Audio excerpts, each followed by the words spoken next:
Okay, you're listening to Hall Monitor on WPPM 106.5 in Philadelphia, Comcast Channel 66, and streaming live at phillycam.org. You can find us on Twitter at Hall Monitor WPPM, on our website www.hallmonitor.org, or on Facebook at PHWWPPM. Tonight on the program, we'll be joined by Kadita Kenner, the Chief Executive Officer at the New Pennsylvania Project, to discuss how ready Pennsylvania is for Election Day. I will walk you through the Uniformity Clause of the Pennsylvania Constitution and explain why this provision is so significant to Philadelphia. And Denise Clay-Murray will give you a preview of her weekly column that will be out in the Hall Monitor Weekly Dispatch this Friday. And speaking of Denise, here she is, Denise Clay-Murray. How are you tonight? I'm good. How are you? I'm sorry I'm a little bit late. I was trying to do an interview so I could have my column for Hall Monitor, which because I kind of wasn't able to spend as much time in the deja vu central that is the trial of Councilman Kenyatta Johnson, I'm going to write about something that Councilman Curtis Jones brought up last week, specifically the fact that we could really use some more trauma centers.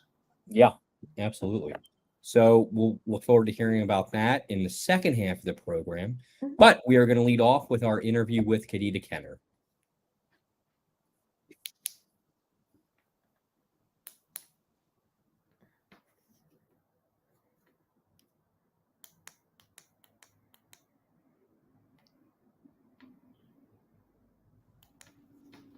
Or we will eventually. We will. There we go. There it is. Good evening, everybody, and you're listening to Hall Monitor on WPPM. In case you don't know this, and I'm hoping that our listeners and viewers don't fit into that category, we have an election coming up. In fact, on October 8th, when you can start getting your mail-in ballots to vote for this year's general election, which includes the governor's race, Senate races, and 4 special election city council seats that are coming up. So we wanted to bring on somebody who knows more than a little bit about the voting process, how you should get involved in it, and can possibly help you connect with that voter registration that you haven't made yet. We have Kadita Kenner. She is the executive director of the New Pennsylvania Project. And we thank you for your time, Kadita. Thank you. Thank you for having me.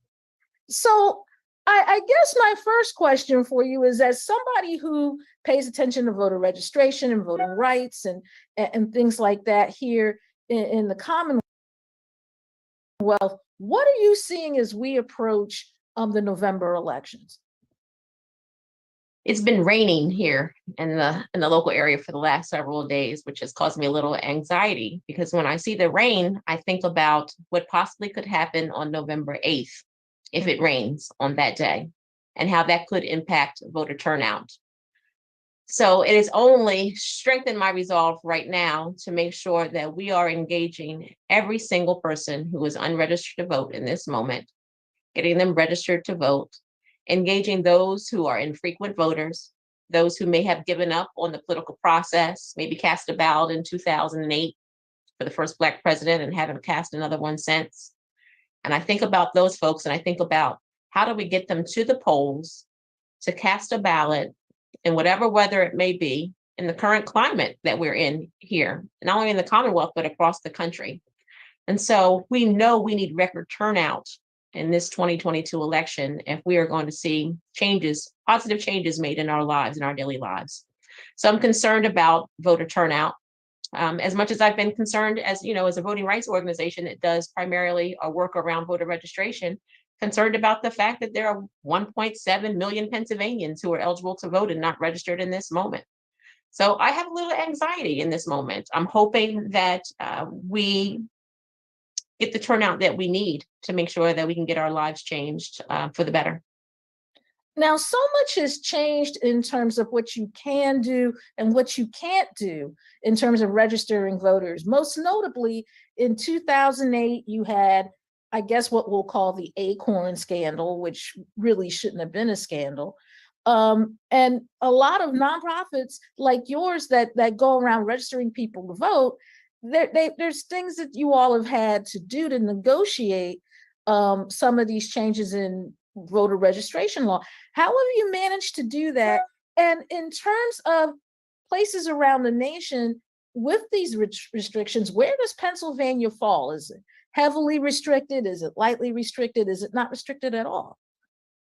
Luckily for us here in Pennsylvania, the laws are not as restrictive as other places. I think about places like Florida, where it's super restrictive to the point that organizations that have previously done voter registration, although they can again choose not to, just because all of the restrictions that have been placed on them. So here in Pennsylvania, not as many restrictions. I think this is where we're a little more progressive than other states. Also more progressive in the fact that we can register the formerly incarcerated the moment that their feet hit the street.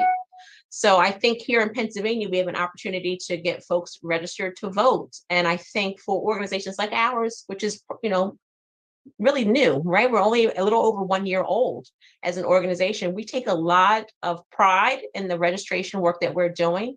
There's a lot of integrity that goes on behind the scenes in order for us to do this the right way. There's a lot of people who are looking for us. We want to make sure that we are following the rules, that we are doing this with a lot of integrity. And we are. I'm super proud of our team. We are going into communities, meeting people where they are. We are giving them factual information so that they will make the best decisions for themselves. Hopefully that decision is becoming a registered voter or re-registering to vote or, changing their address if that's what needs to be done when we knock on their door. We are making sure that everyone that we register to vote gets a follow-up phone call from us. We want to make sure that we just didn't have them fill out a form for filling out a form's sake. We want to make sure that form turned into a voter registration card. And that means we need to follow up with the Board of Elections. If we need to follow up with the Department of State, we are reaching out and telling them our concerns if we are experiencing them as we're trying to register voters all across the Commonwealth. So I think for us as an organization, very proud of the work that we're doing with integrity to make sure that we are not only just getting forms filled out, but turning these into voter registration forms for those who are eligible to vote and making sure that they can actually then get to the polls or use a vote by mail ballot, which is still legal here in Pennsylvania. It is the law of the land, and that they have all of their options are available to them. And in terms of and the ways in which they need to cast a ballot, which is the most comfortable and accessible for them. It's all about accessibility. So in terms of other other states and what their laws are, I think about North Carolina. I did voter registration in North Carolina. The formerly incarcerated had to pay all their fees and fines before they're eligible to vote. I think about, some other states that have more strict rules on having young folks get registered to vote. Here in Pennsylvania, if you're going to turn 18 years old by November 8th, you can register to vote today. You do not need to wait. You can register to vote today. So I'll give Pennsylvania a shout out for being more progressive in our voter registration guidelines. Now, you mentioned formerly incarcerated people.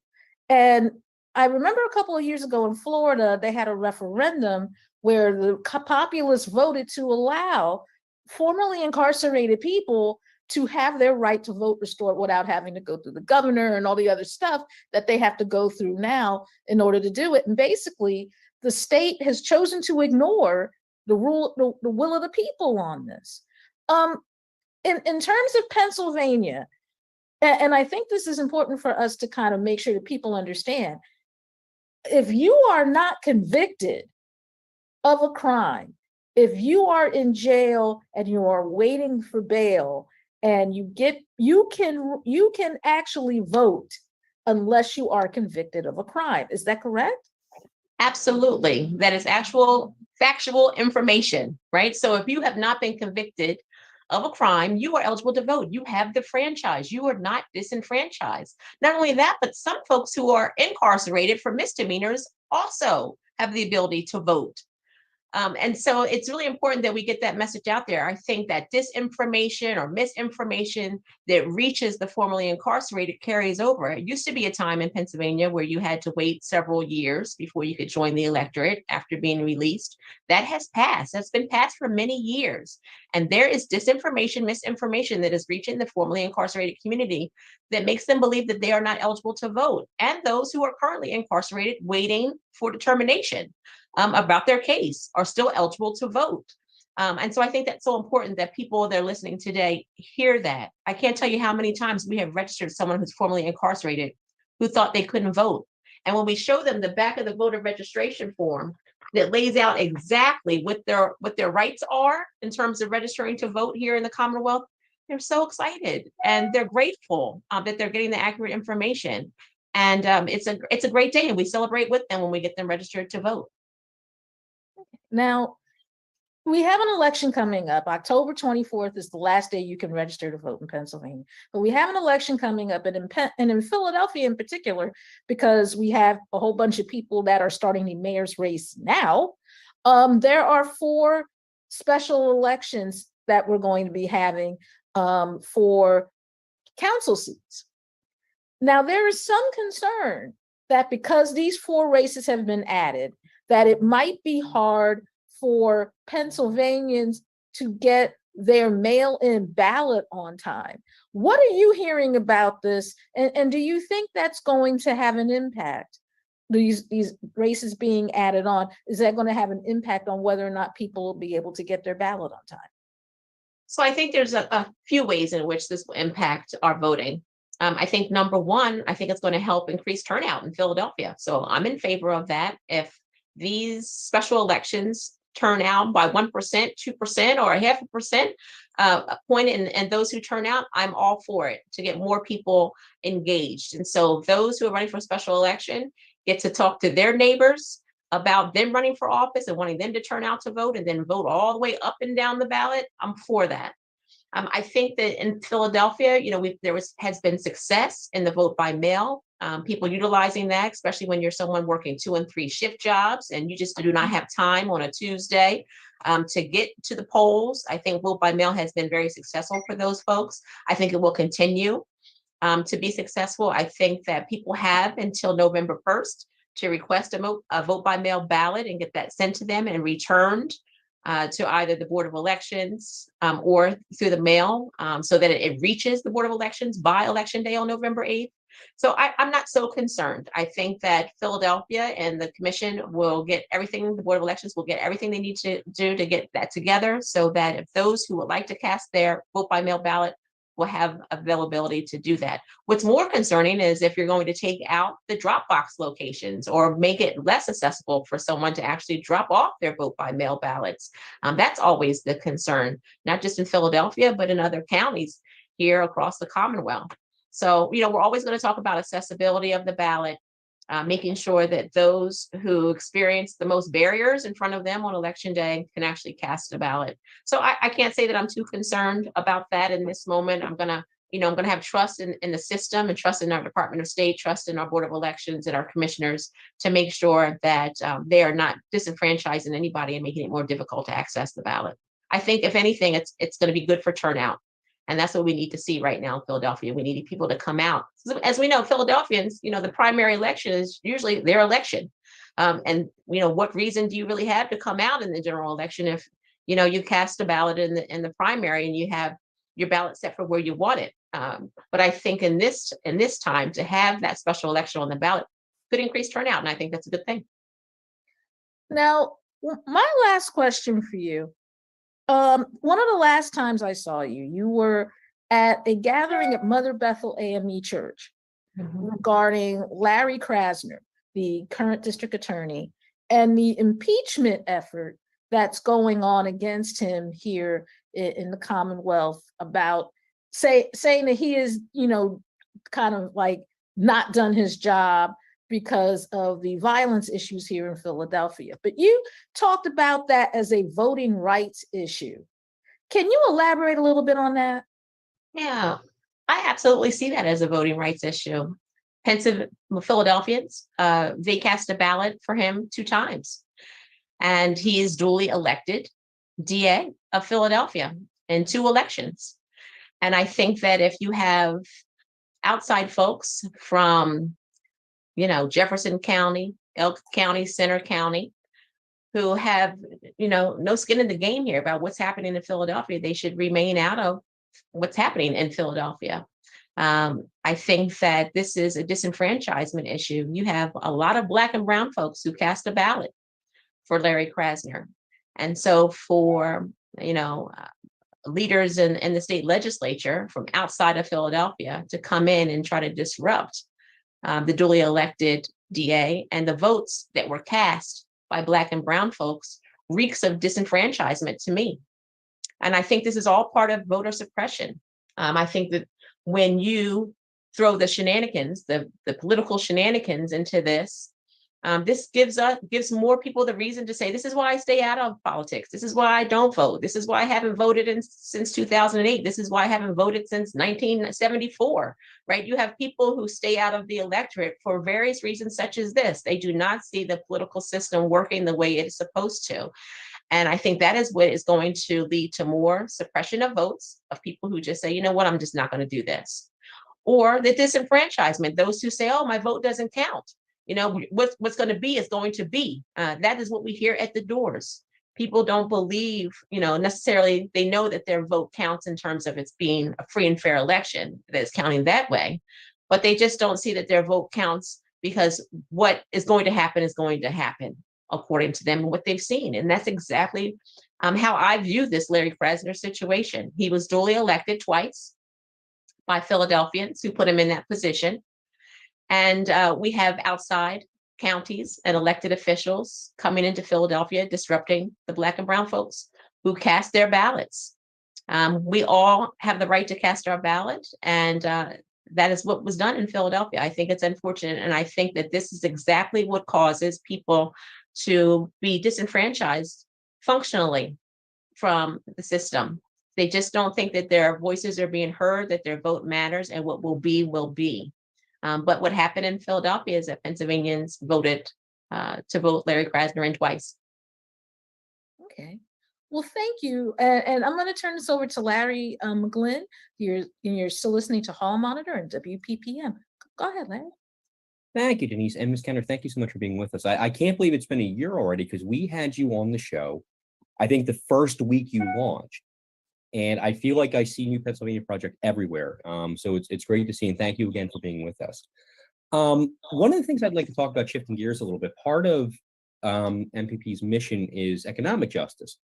So can you tell us a little bit about how you're working on that, and what are some of the key issues? When the New Pennsylvania Project came about, I was working for the Pennsylvania Budget and Policy Center as their director of campaigns. And I had been working alongside folks like John Meyerson and others in Philadelphia who've been advocating to raise the minimum wage in Pennsylvania and Philadelphia for a very long time, realizing that change was not going to happen, that the legislation we were looking to see, that an increase in the minimum wage was not going to happen with the current makeup of the state legislature. Maybe it would, a bump of like 925 would get past the Senate, but would not get past the House. And so that was at a point where it was the realization that something different is going to happen, because the things that we're looking to see happen are not going to be that way with the current makeup of the General Assembly. I think about Philadelphia being one of the only first-class cities with a minimum wage stuck at the federal level of $7.25 an hour. And I think that, if we're going to get economic justice, as Pennsylvanians or as Philadelphia, we have to come out in record numbers, and we have to vote for elected officials who are going to raise the minimum wage, that we have to go beyond the federal minimum of $7.25. Denise earlier talked about the violence in Philadelphia. I'm going to throw in the correlation of a very low minimum wage with violence in the streets of Philadelphia. If we can't keep kids, young folks, engaged and working, it's going to be very difficult to keep them off the streets, involved in things they should not be involved in. I think it all starts with economic justice. And I think that is how you can actually start to curb some of the gun violence and all types of violence that we're seeing in the streets of Philadelphia right now. So economic justice is always going to be top of mind. It is the number one issue when we knock on doors and talk to people about what it is that is important to them, or why they have cast a ballot, or why they will not cast a ballot. It's usually about that pocketbook issue, about putting food on the table and make sure they have clothes on their kids' backs. So economic justice is always going to be top of mind, because it's an issue that is at the top of mind of voters. And you also do some work on school funding. Can you tell us how you're doing that, and what are some of the main issues that we need to focus on here? Yeah, in terms of school funding, we're not an issue advocacy campaign per se. The work that we do is around the voter rights and the voter registration work. But we have to talk about the issues in order to get people to actually want to join the electorate. And so we talk about fair funding of public schools, K through 12. We talk about funding for higher education as well, because that is what is important to people at the doors. And so when we can knock on the door in Overbrook Park and talk about what the schools look like in Overbrook Park versus crossing City Line Avenue and talking about what the schools look like in Lower Merion, that is connecting the dots for folks. You need to cast a ballot here in Overbrook Park so that you can have the same types of schools as what they have across the street there in Lower Merion. And yes, and schools are unequally funded everywhere. Even Lower Merion doesn't receive the amount of funding that they need to have adequate education for students. So there's a lot of work. And I know that the legislators in Harrisburg have done some work around that in previous months about getting us more equally funded, running things through the fair funding formula and making sure that there's more equitable spending across the board. But we know Pennsylvania, we fund our public schools based upon property tax, and which makes it very difficult for those who live in lower economic neighborhoods to compete with those who live in upper income neighborhoods. So we're always going to talk about that issue as a reason to get people to come out and cast a ballot. You want better schools for your kids? You need to come out and vote for elected officials who are going to make sure that they have an equitable education. And when you talk to people about this, is the response people's eyes are open now, or is it more like, I knew this, but nobody ever came into my door and said, here's how we change it? It's a lot of both. It's a lot. I can tell you, we've knocked on doors of people who haven't had anyone knock on their doors in almost a decade. We have a list of folks we believe to be unregistered. And so we'll knock on that door looking for John Doe, and John Doe hasn't lived there for 5 or 6 years, or John Doe has been deceased for 5 and 6 years. And so I think it is a lot of neglect on the part of many people to not reach out to all communities, knock on the doors of everyone. I think that there's also opportunities for us as constituents to make sure that the block is registered to vote. If I'm an elected official and I know that this block isn't voting, why would I show up on that block asking for votes if you're not voting, if you're not part of the voting electorate? Why would I need to do anything to make the lives better on this block if this block is not putting me into office or taking me out of office? And so we make sure that we bring this to the forefront of anyone that we talk to, that you need to build power in your neighborhood. You build power in your neighborhood by being consistent voters. So I think that, of the folks that were knocking on doors, yes, they know these issues. They know these issues because they're happening to them. They understand what is happening in their households. They get that. But sometimes a little bit of a touch, just a little bit of civic engagement and education at these doors goes a long way as well. So I think it's a little bit of both there, Larry. I think people understand these issues because they're living them. They understand them better than most of these elected officials do who are not living these same issues. But for another, for an outside group as an organization like ours, focusing on Black and brown communities, younger voters, immigrant communities, just to give them a little love and say, we're here, we hear you, we want to listen to your concerns. I think it goes a long way. And I think elected officials and others need to follow suit and knock on all these doors, not just the ones that they think they're going to get a vote from. So one of the things we hear a lot is when you go to vote, make a plan. What does that mean to you, and what should people be thinking about before they go to the polls? Yeah. Me personally, I'm always going to vote in person at the polls. As long as my body will allow me to do so, that's what I'm going to do. I see Election Day as a day of celebration. I go there to honor my ancestors. I go there to honor my parents. I go there to get my needs met and to vote for people I believe who are going to work in my best interest. But for others, who have childcare to consider, homework to consider, 2 and 3 shift jobs to consider, the unusual thing that could happen to you. You could get stuck in traffic one day. There's multiple things that could happen to you on election day that would stop you from getting to the polls. And so for those folks, you must consider your voting plan. Is it best for me to apply for a vote by mail ballot so that I can take the ballot home, talk about it with my family around the dining room table, Google these elected officials and candidates and find out who it is that's best going to fit my needs and serve my needs. Take your time with it and fill in your circles and then mail that in. If that is what is going to be best for you, because you know that is the life you are leading, that you have very minimal time on a Tuesday in November, right? November 8th, Tuesday is not just accessible for all folks. So always grateful for Act 77 and the opportunities that we have now in Pennsylvania to be able to cast a ballot by mail. So yes, you need a voting plan. You also have to plan for the unexpected. Unexpected things happen on election day. You could get called into your job to work an additional shift. Your car could break down. You may not have access to the polls. So think about all the things that could happen in your life and make a voting plan. And not only just for yourself, but for the ones that you love as well. Check in on your parents. What's going on with your parents? Are they getting to the polls? Check in on your cousins. Check in on your friends and neighbors. Do they have access to the polls? Do they know that vote by mail is a thing? There's so many ways now that we have access to the ballot, and we need to vote by all means necessary. All right, I'd like to bring back in Denise Clay Murray here on Philadelphia Hall Monitor.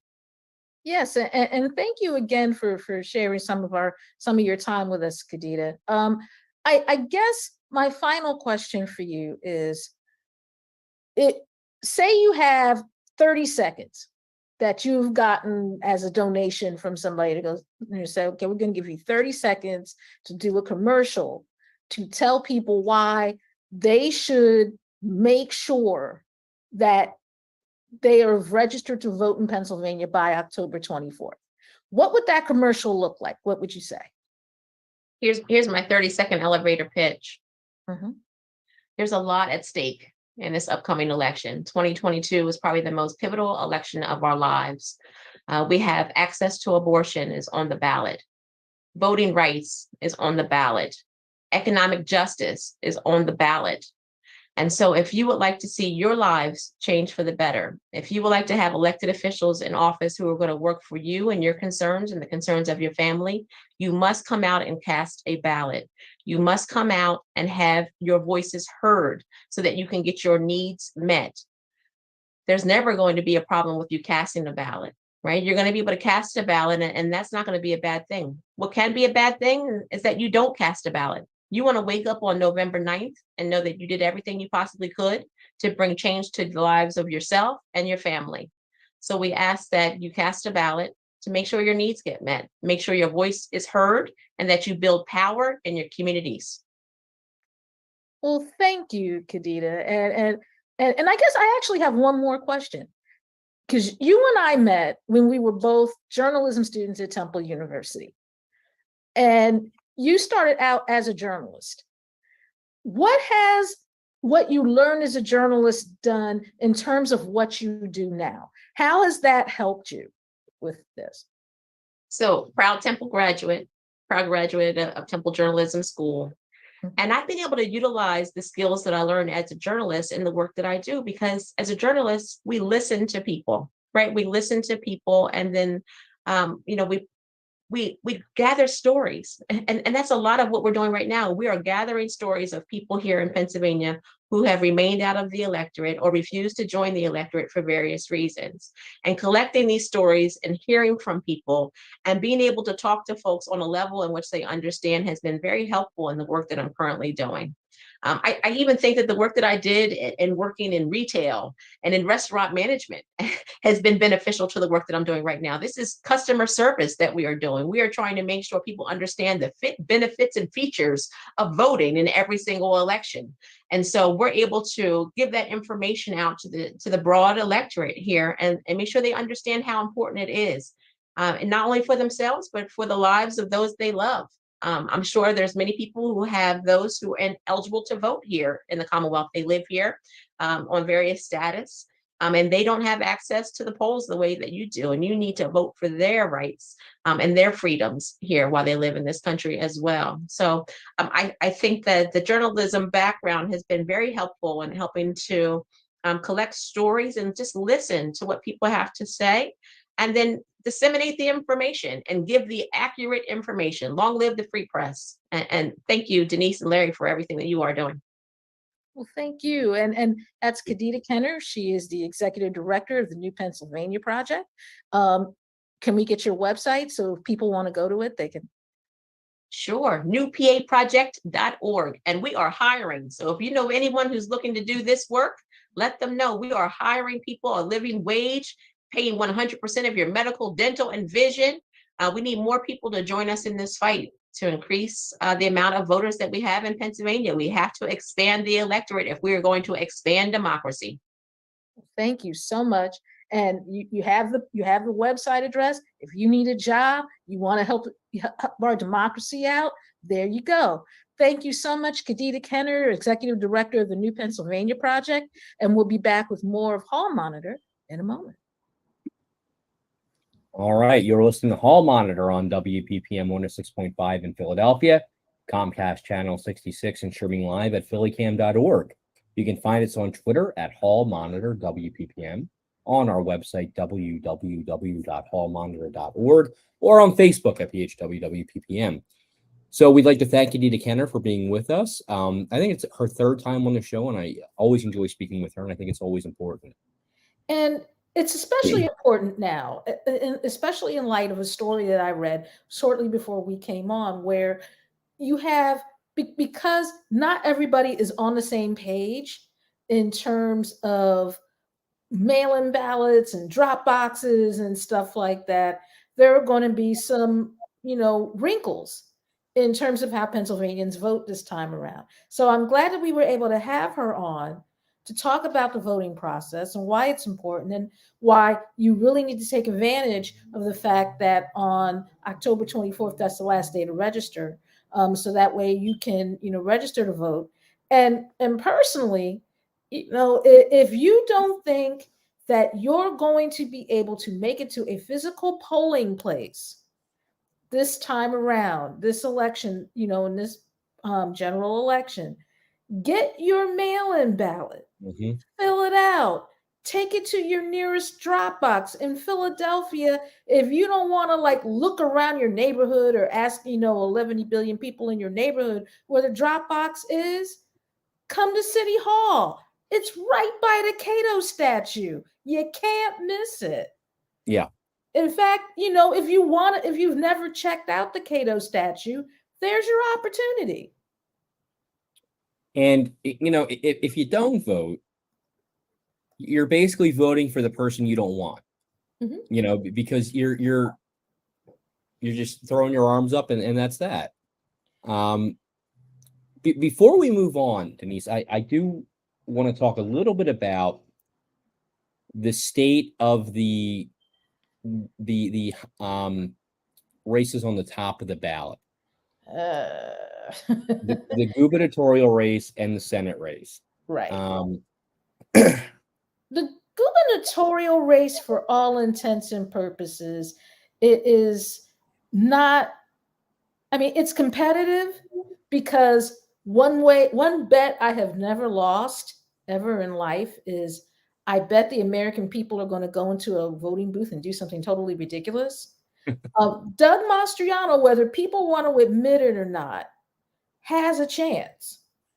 It may not be as much of a chance as his partisans wish it was, but he's got a shot because you got to remember, this is the same electorate that put Donald Trump in office. So nothing is out of bounds. As for the second race, the Senate race, over the last couple of days, see, when I'm working here at home, one of my vices is I watch judge shows like the People's Court and Judge Mathis and stuff like that, because they're great from a totally mindless noise perspective. And there's nothing funnier to me than listening to Judge Marilyn Milian totally cuss somebody out without actually cussing them out. But on those shows, which all the ratings indicate are something that the Black community in particular like a lot, the judge shows, and I don't know why, but we do. There have been a series of commercials that are being run by something called the Rjp Victory Fund, and they are directly aimed at getting Black people to reconsider their support of John Fetterman. The basis of these commercials is the fact that, and this was kind of murmured about during the primaries, but it didn't really catch any, didn't really catch any fire. When he was governor of Braddock, he pulled a shotgun on a jogger, a black man that was jogging by, and he pulled a shotgun on him. Now, later on, it turned out that this particular jogger had a pretty substantial record and is currently doing time for a felony that he committed. But he, at the time, he wasn't doing anything. He was just running down the street, and Fetterman pulled a shotgun on him. And rather than say, hey, I might have messed up, I'm sorry I did that, he refused to apologize. In fact, he was very adamant about it. And now that shotgun incident and how adamant he has been about not apologizing for it has become a series of campaign commercials, something called the Republican Jewish Coalition paid $1.5 million to get these ads run. There was a story in the New York Times about it yesterday. But that was one of the more interesting things that I saw in terms of the Senate race, because all of a sudden you had, on the one hand, you had the story where Dr. Oz was allegedly using, puppies as laboratory animals and killed a whole litter of puppies. And let's face it, this is a city where you still have folks that are mad at the Philadelphia Eagles for putting Michael Vick on the team after he got convicted of dog fighting. So you can only imagine what people are thinking about the fact that the Republican candidate for Senate took out a whole bunch of puppies.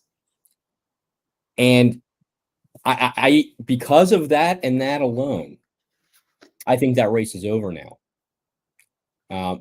As far as you never say never in anything, especially electoral politics in Pennsylvania.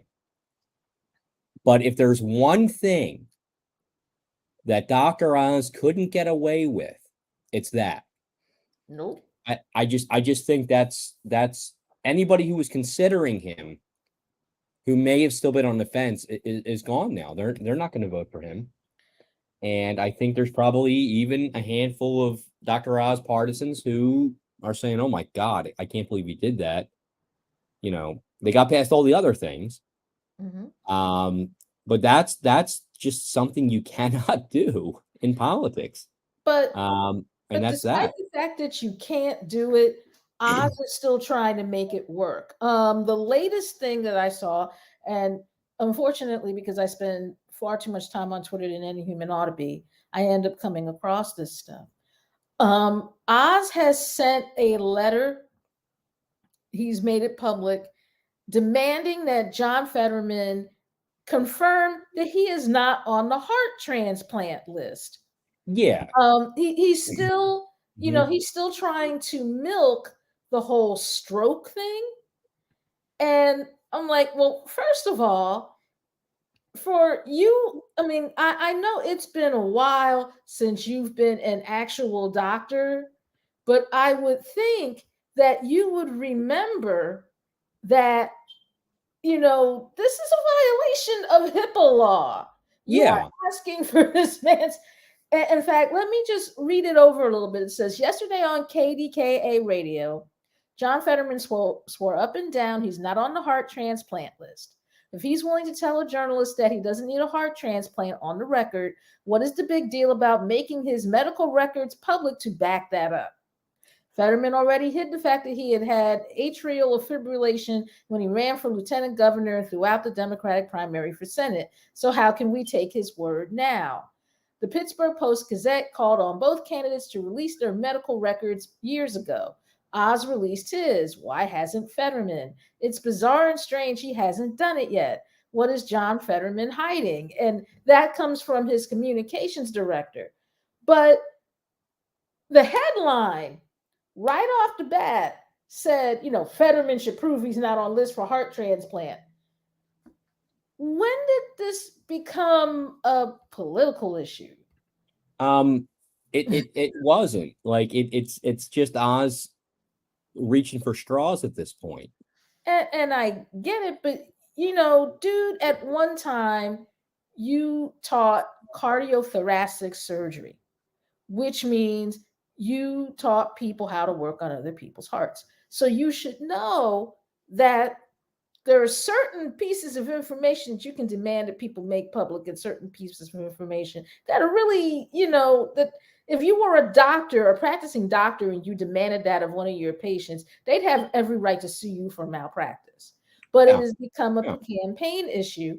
And the thing is, with all of this noise about, heart transplants and dead puppies, which of course just made me think of the song Dead Puppies, and we're not going to do that.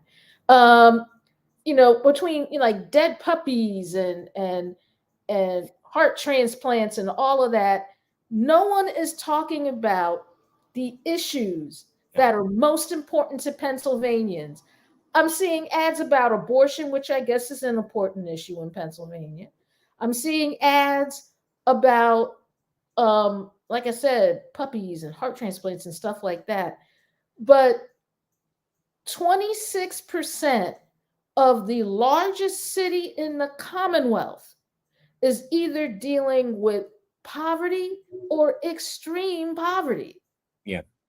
We're not talking about that. We're not talking about the fact that we have a high senior citizen population that, if we don't get medical drug costs under control, could end up, back in the bad old days of the 80s where people were eating dog and cat food. Yeah.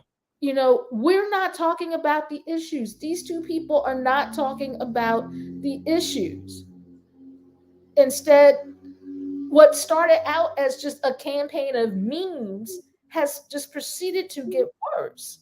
Yeah. And my hope is that people don't get so disgusted because of all of the noise and the fact that there hasn't been a lot of discussion of the issues, that they don't decide, something, I don't need to sit through this. I'm going to tune this completely out. Yeah. Yeah. So, Denise, let me tell you about an issue that's been bothering me for a while. Okay.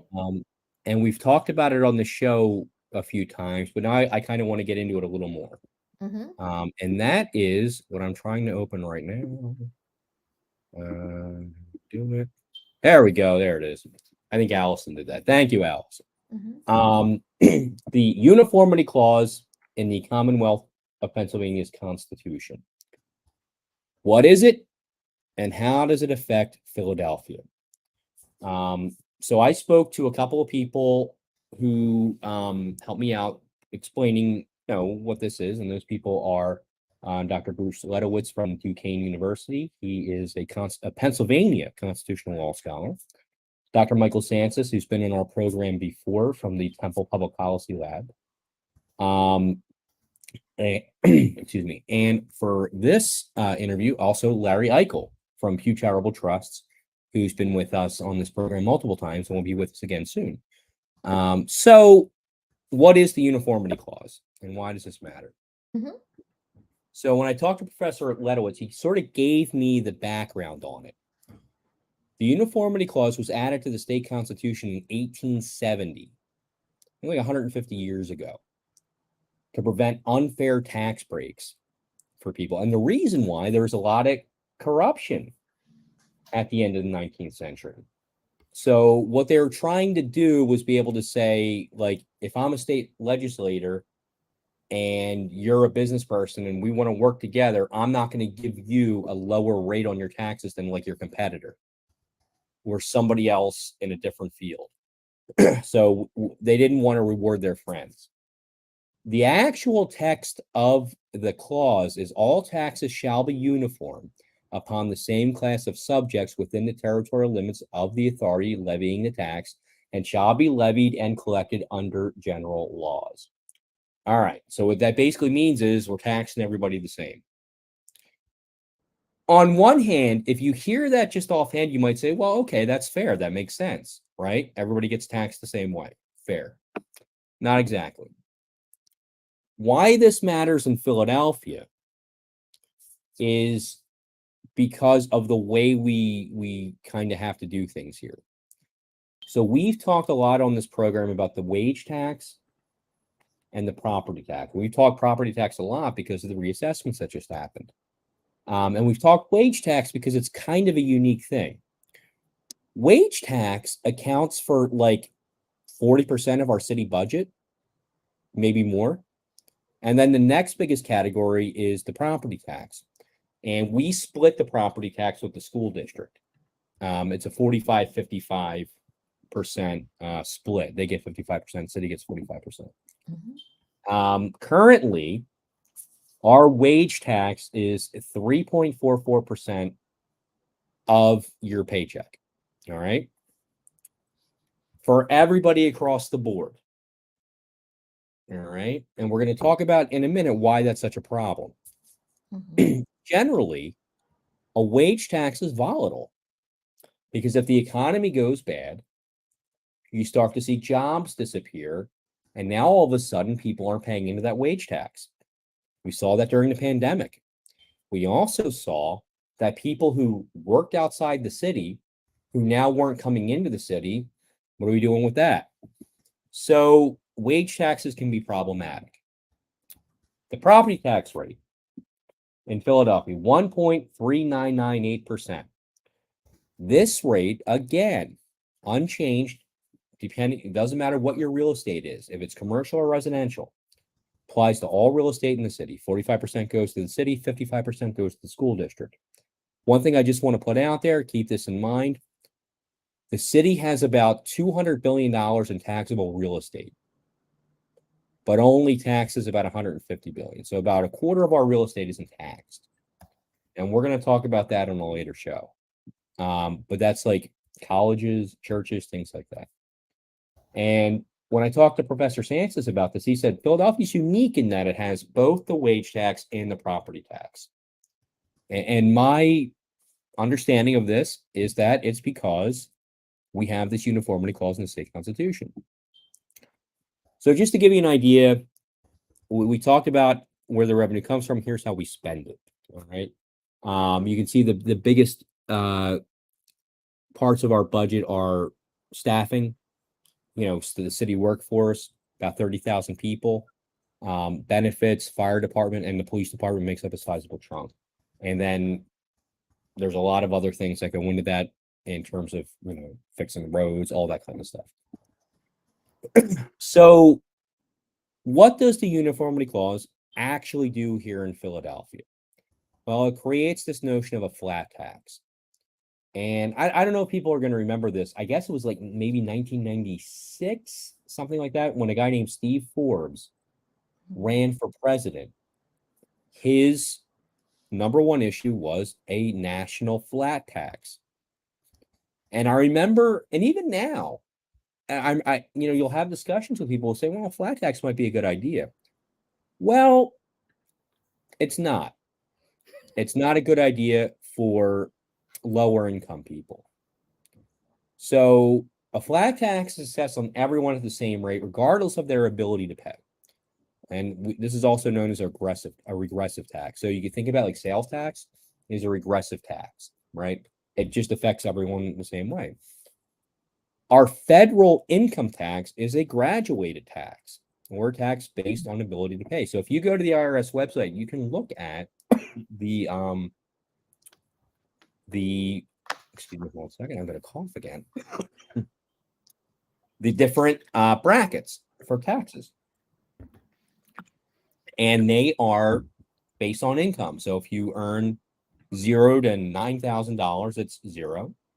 If you're, I think, 9,000 to 20,000, it's 10%, and so on and so forth. So it's a little more fair. The less you make, the less you pay. The Uniformity Clause prevents a graduated tax in wages or property tax. So it's charging people with smaller incomes more than those with higher incomes. I don't think that's disputable. And if you think about it, if you're making excuse me, $20,000 a year, that 3.4% means a lot more to you to somebody than somebody who's making $200,000 a year. Even though technically it's the same percentage, it's a bigger part of your income. And it's the same thing with property taxes. When we're talking about that 1.3998%, the lower value on your home means you're paying that much more of the value, that percentage on your home. So a flat tax disproportionately affects lower income people, and always has. And that's kind of what the Uniformity Clause does here in Philadelphia and in Pennsylvania. It creates a situation where the higher income people are actually paying less than what lower income people are paying as a percentage of their income. And it's one of the reasons why I think we're looking at this 26% poverty rate. It's not the only reason, but it's a reason. And it's an issue for people who are trying to get by and are having a hard time. And it's something that you would think, all right, well, how do we move forward from this? How do we get around this? Can this be changed? Well, no, probably not. The case law on the Uniformity Clause seems to be settled. Precedent going back 50 years suggests that the current interpretation as it is will probably remain. So one of the things that we've talked about on the show, the Uniformity Clause, about 47 different states have this, but 44 of them don't look at it the way we look at it. The only way we can change this is to change the Commonwealth Constitution, which is incredibly difficult. And given the composition of Harrisburg right now, I just don't see that as being a viable option. In subsequent shows, we're going to talk more about this, and we're going to get into different pieces of it. But this is one of those things that I think is like an esoteric kind of concept, right? How does this one line in the Commonwealth Constitution create such what I would call a problem for Philadelphia? And it's something that I think people should be aware of, because it's also a way it could impact the way you vote, right? I think this is one of those things that we need to be talking about, because it's something that maybe there is a way to change it. Maybe there are ways to do something about this. So we're going to talk more about this in subsequent shows. I have a lot more research that I've done and a lot more people I've spoken to about this. And we're going to get to some more of it in the coming weeks, I think. So that is our primer on the Uniformity Clause. And there it goes. And Denise, tell us what you've got coming up. Okay.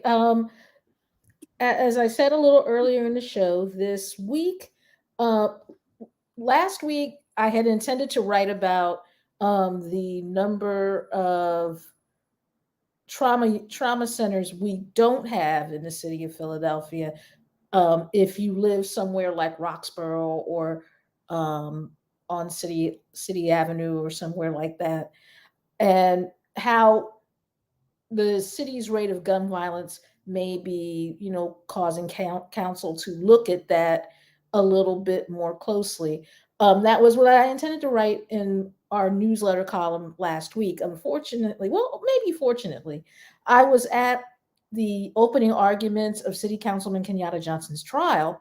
So I wrote about that because I was sitting there and it was in real time. And basically, what I saw is the government practicing the textbook definition of insanity in this case, which for those of you who have ever seen this on a plaque somewhere, it says the definition of insanity is to do something the exact same way all the time and yet expect a different result.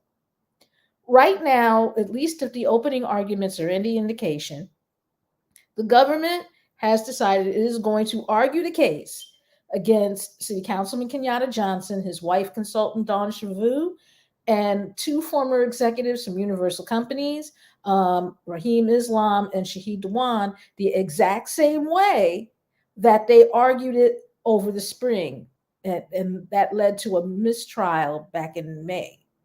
They've decided they're going to argue it the exact same way. And if they're not careful, they're going to get the same result.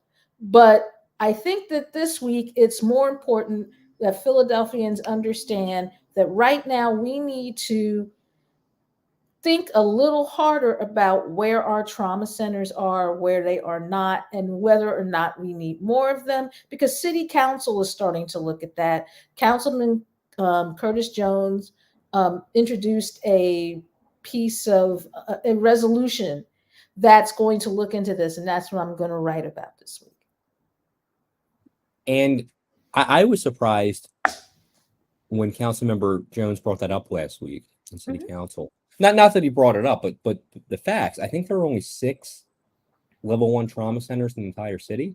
Right. And most of them are in places like North Philadelphia, West Philadelphia. Hahnemann, which used to be a level 1 trauma center, is gone. But you have Jefferson, University of Penn, Penn Presbyterian, Temple, and Einstein. Now, if you get shot in Center City or North Philadelphia, you have a decent shot at making it to a trauma center. Or if you have a heart attack, like a massive heart attack, you have a chance of getting to a good trauma center. And it can be the difference between whether or not you live or you don't live.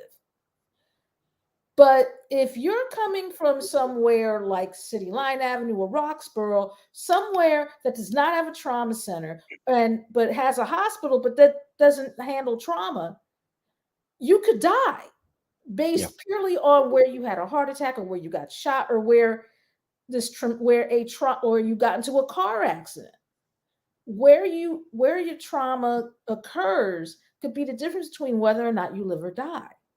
And council is taking a look at that because they have finally realized at long last that while most of the gun violence in the city occurs in maybe 14 zip codes, it's not going to stay there. It's going to spread out.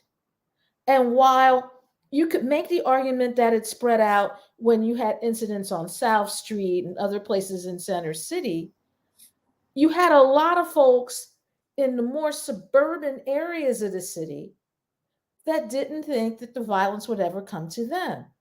And now they are finding out that it is because, violence tends to spread. Yeah. And this was, from what I understand, a beef between 2 groups of students, one of which played football and one of which did not. And the ones that did not play football were the ones that rolled up on the ones that did play football in Roxborough and just start shooting the place up. Yeah. If this is going to be the way it's going to be, then we need to make sure that we have more hospitals that are equipped to handle the fallout. Even if we do, by some miracle of chance, get to a point where we can get the police commissioner, the mayor, and the DA in the same room and have them have a constructive conversation about what to do about gun violence, we still need to be able to treat the people who find themselves victimized by it or find themselves the victim of a heart attack or a bad car accident. We need to have places where they can get care that don't necessarily involve a helicopter and having to be flown, in some cases, miles away from where they actually live. So we'll look forward to that on Friday from Denise. Next week on the program, our own Lance Haver will be back. We're going to be revisiting something we've talked about a lot on the show, the public bank. Lance is going to talk about that next week. So we look forward to seeing you then, and have a good night. Yes, have a good night. Go Phils.